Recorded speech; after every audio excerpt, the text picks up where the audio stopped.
Maharashtra today 24 news सत्य परिस्थितीचा सविस्तर आढावा। पोलीस काका व पोलीस दिदी यांनी दिली पोक्सो कायद्याची सविस्तर माहिती।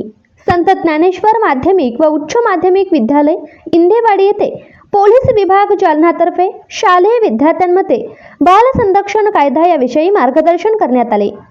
मार्गदर्शन करताना तालुका पोलीस स्टेशनचे सहाय्यक पोलीस उपनिरीक्षक श्री परशुराम पवार साहेब यांनी विद्यार्थ्यांनी भीती न बाळगता होणाऱ्या घटनेची माहिती तात्काळ पोलीस काका व पोलीस दिदी यांना माहिती द्यावी, तसेच चाइल्ड हेल्पलाईन नंबर याविषयी माहिती दिली।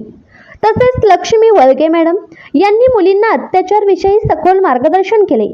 या प्रसंगी मुख्याध्यापिका एस.टी. हिवराळे, जाधव आरची, Patil V R., Hake S G., Thombare P B., Nirval S P., Nalkol C B., Bahir, Chavan, Kalaskar, Kawade, Shaikh यांचेसह विद्यार्थी उपस्थित होते।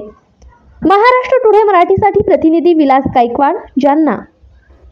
2023 आणि 24 या कार्यकाळामध्ये लहान मुलावर जे अत्याचार झालेले त्याची आकडेवारी या ठिकाणी आपल्या समोर आलेली आहे की मागील एका मुलावर झालेले अत्याचार असे 81 केसेस जालन्यात आहेत।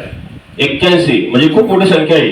म्हणून वरिष्ठांना असं वाटलं की एवढ्या मोठ्या लेवलवर या ठिकाणी लहान मुलावर अत्याचार होतात आणि